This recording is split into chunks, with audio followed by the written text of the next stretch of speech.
Life is Strange Reunion will release later this week, and much like the rest of you, I am both excited and terrified for what this game will mean for the legacy of the series. So with this reluctant optimism in hand, I thought what better time to go back to the game that started it all, that entrenched us all within this franchise, and replay Life is Strange 1 in order to relay just how impactful this game has been. So let's get started. We are going to kick things off quickly with the only place we really can, and that's Max Caulfield. This game simply would not work without a likeable protagonist, and Dontnod really struck gold here. Max has almost all of the characteristics that make a character feel relatable. She's quiet, she's introspective, she's incredibly easy to root for. Now, there is absolutely an argument to be made that this game is not about Max, that it's about Chloe. In a similar sense to how my favourite book of all time, The Great Gatsby, is told from the perspective of Nick, but is about Gatsby. But regardless of where you fall on that argument, one thing that isn't up for debate is that this story has to be told from the perspective of Max. As someone who by her own admission prefers to stay on the outside and observe as opposed to participate, everything that goes on within Arcadia Bay is viewed through the unique lens of someone who doesn't want to have such a prominent role in it, but has no choice in the matter.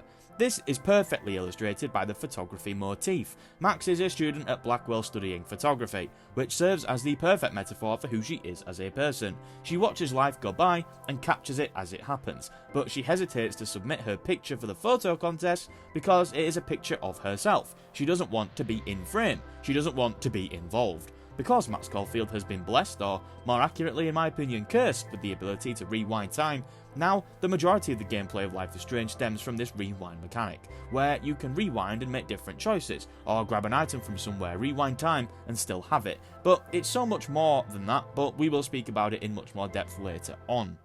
After Max Caulfield, we have our Gatsby, Chloe Price. Chloe is quite simply the emotional anchor of this story. She is the one that essentially kicks off the events of the game by being selfish enough to get murdered in the toilets at Blackwell Academy. Think of other people, Chloe, damn. The Max and Chloe dynamic serves as the everything in this game. Max and Chloe's friendship works because it feels incredibly awkward and exhausting in ways that mirror real long-term bonds that were paused and then resumed. When Max returns to Arcadia Bay, she and Chloe are not picking up right where they left off, they are negotiating who they have since become. Max arrives cautious and observant and hesitant to take up the right spaces, while Chloe fills pretty much every silence with noise, anger and jokes and provocation. That friction is the foundation of their relationship. The game does not rush reconciliation. Chloe repeatedly calls Max out for leaving and then returning without telling her, and Max does not always have the confidence to defend herself. Their conversations often circle the same wound from different angles. What makes their dynamic compelling is how much of it is shaped by our choices without ever really feeling detached from who Max and Chloe directly are. Max frequently has dialogue options that allow her to placate Chloe, challenge her, or deflect. None of these paths turn Chloe or Max into different people. Instead, they just change the temperature of the room from our as the player's perspective. Chloe reacts strongly to loyalty and bristles at hesitation, which reinforces her fear of being abandoned yet again, which I feel is best visible in moments like the junkyard scenes, etc. Chloe is not testing Max for morality points, she is testing whether Max will stand beside her when things get uncomfortable.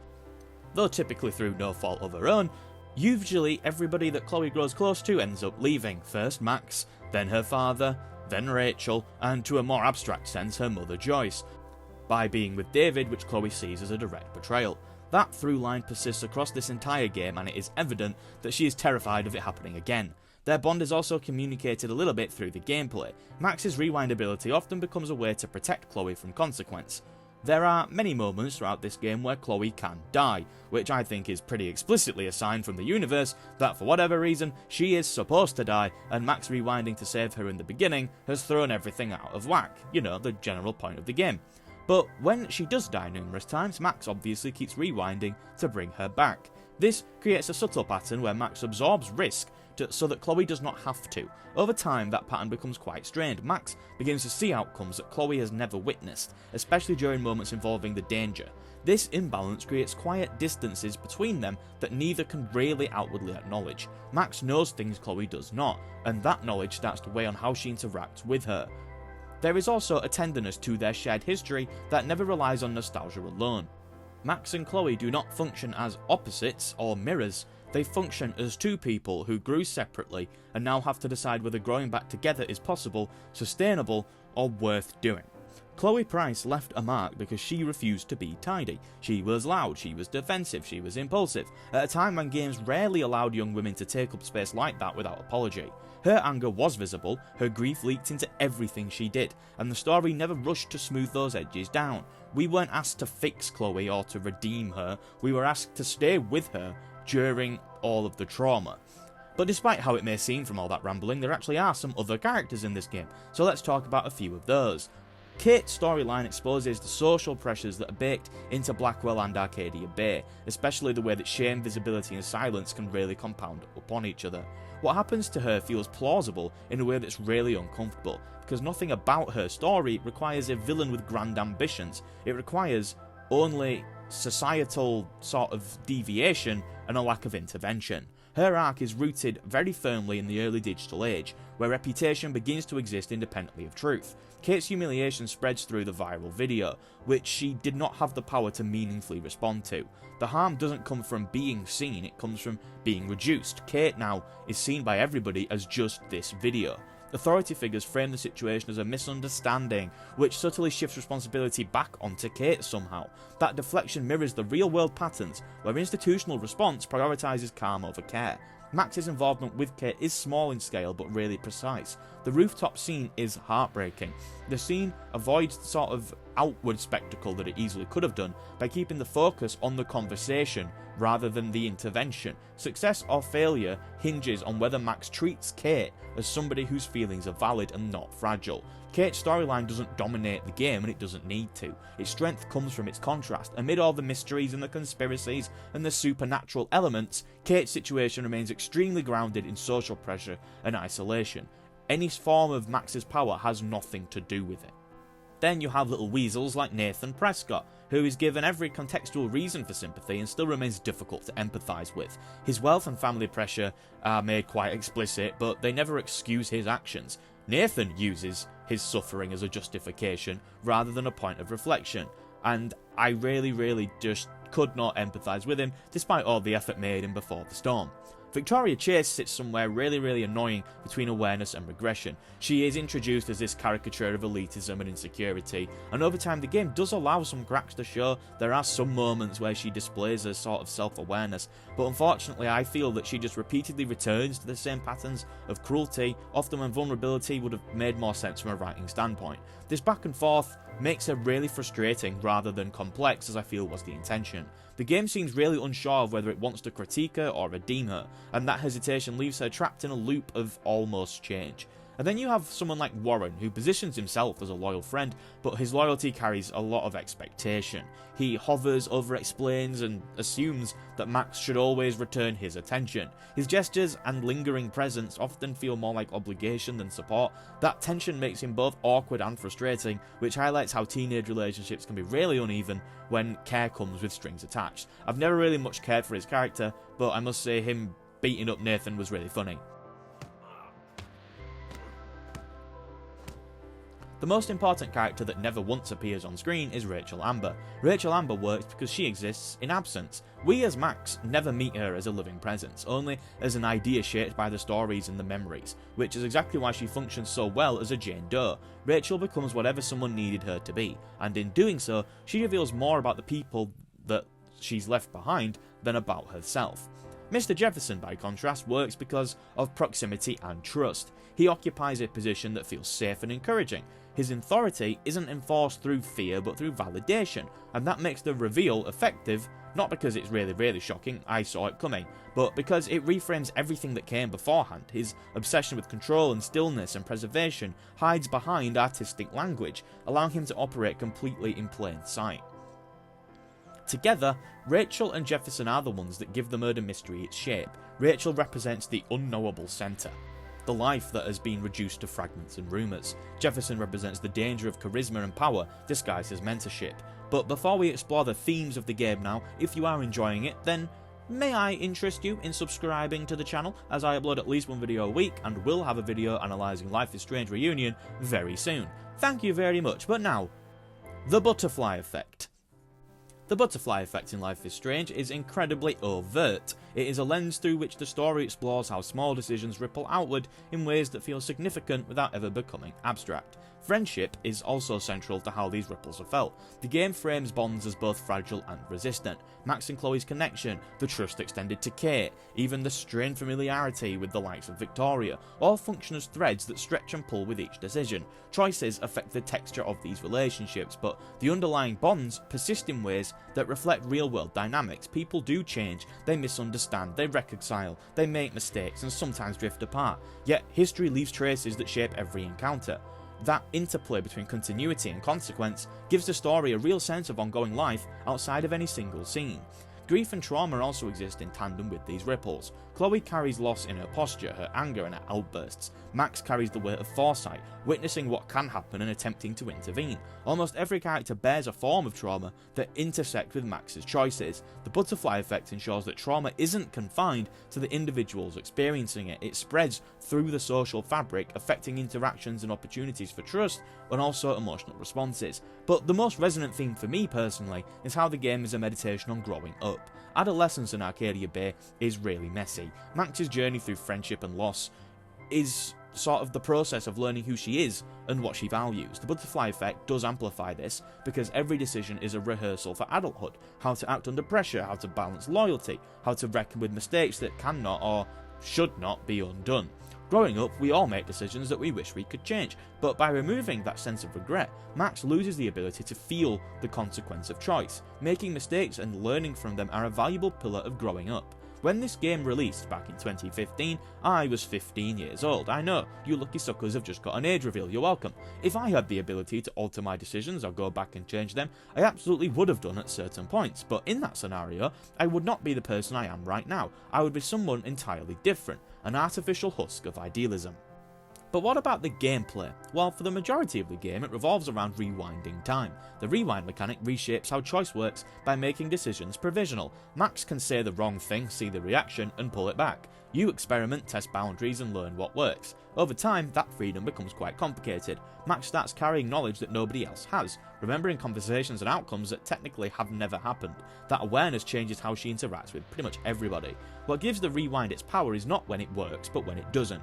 Moments where Max is unable to reverse events force both her and ourselves to confront limits, such as when we're talking to Kate on the roof. We've become accustomed to being able to change our minds constantly, that now suddenly not having the option of a do-over feels even more tense than if we never had that option to do it over at all, which is how pretty much every game in this genre works, yet it suddenly feels even more tense now because we were used to having it. The rewind no longer feels like control, it feels like a reminder that foresight does not equal mastery. Just because we've had the ability to change all of our decisions doesn't mean that when we don't have that ability we can now suddenly make the right ones. Like taking the stabilizers off a bike, it doesn't mean you're suddenly able to ride the bike, even though that is how people learn how to, you know what I mean? And the fact that all of this rewinding has been destroying Arcadia Bay in the background anyway further exemplifies this. This is a lesson that I think Deck 9 seemingly completely forgot in Double Exposure. Life is Strange has never been about the powers themselves, it has been about the consequences of using them. And by the time Life is Strange reaches its final stretch, it becomes pretty clear that the story has been dismantling the fantasy it first offered. The rewind power suggests that, with enough patience and foresight, Max might be able to shape events into something clean and painless. Over time, that idea completely erodes. The game steadily teaches that no amount of revision can produce a world where every loss is avoidable and every outcome is optimized. Some events resist correction, not because Max fails, but because her control has limits. Growth in this context comes from recognizing that limitation rather than fighting it endlessly. This idea reframes the entire experience retroactively. The rewind was never about building a flawless timeline, it was about learning when to stop rewinding. Max's arc is defined by the slow realization that responsibility does not mean preventing every bad decision. It means deciding how to respond when prevention fails. Fate, in the game's language, is not destiny carved into stone, but a set of conditions that cannot be endlessly negotiated. The storm becomes less a punishment and more a boundary, a point where choice narrows instead of expanding. The final decision crystallizes that lesson. Sacrificing Chloe represents acceptance of loss of an unavoidable part of life. It is a choice rooted in preservation, order, and the belief that some personal bonds cannot outweigh collective consequence. Max chooses to let go of someone she loves deeply, not because the love was wrong, but because it cannot exist without cost. However, choosing to sacrifice Arcadia Bay represents the complete opposite response. It prioritises loyalty over scale, and refuses to trade a singular relationship for an abstract good. Max accepts that survival itself can be a form of consequence, even when it leaves destruction behind. This ending does not deny responsibility, it just narrows it down a bit. Max commits to living with what remains, rather than preserving what was. Neither ending offers closure in the traditional sense, and that is the point. Life is Strange does not reward perfect judgment, it just asks us to sit with an outcome we chose, knowing there was no version where everything worked out. And the final lesson is simple: some cards cannot be reshuffled, only held.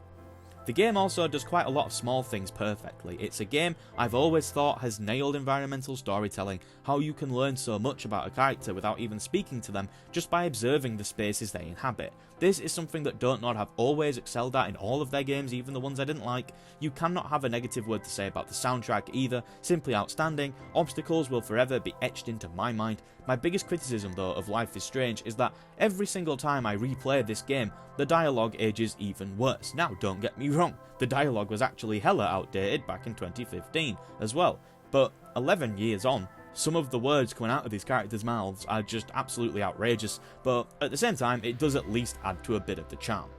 Life is Strange arrived at a time when narrative games were still proving they could slow down, sit with their discomfort, and let conversations linger without racing towards its spectacle. Its influence isn't about copying mechanics or aesthetics, it's about permission. The permission for games to be awkward and patient, permission to let characters contradict themselves, and to let choices feel uncertain rather than triumphant and permanent. The game's legacy lives in how often it's returned to, not for mastery but for reflection. We revisit Arcadia Bay not to optimise our outcomes, but to check in with who we were when we first played it. Max's hesitation, Chloe's anger, Kate's vulnerability, and the town's quiet decay all age alongside the audience. What once felt overwhelming now feels familiar. What once felt abstract now feels personal. The story hasn't changed at all, but we have, and that's why Life is Strange still matters. It isn't remembered for offering control, but for slowly taking it away. It asks what remains when the power runs out, when rewinds fail, and when the only thing left is the choice you made and the life that follows it. The game doesn't argue that pain is meaningful or that loss is noble. It simply accepts that both exist, and that growing up means learning how to carry the both of them without certainty and clarity that things are gonna work out fine. Life is Strange doesn't linger on its answers, it lingers on aftermath and on its memory, on the understanding that some moments shape us, not because they were perfect moments, but because they were final, and for a story about time, I feel that that is its most lasting mark. Sometime next week I will have a video fully analysing Life is Strange Reunion in a similar manner to how I've just done it to Life is Strange 1 here. So if that sounds interesting to you, then subscribing would be a pretty good idea so you don't miss it. If you enjoyed this video, then liking and leaving a comment really does go a long way, and we've also recently enabled memberships on the channel which can give early access to new videos. But for now, that is all. I will see you next week. Goodbye. Make this choice!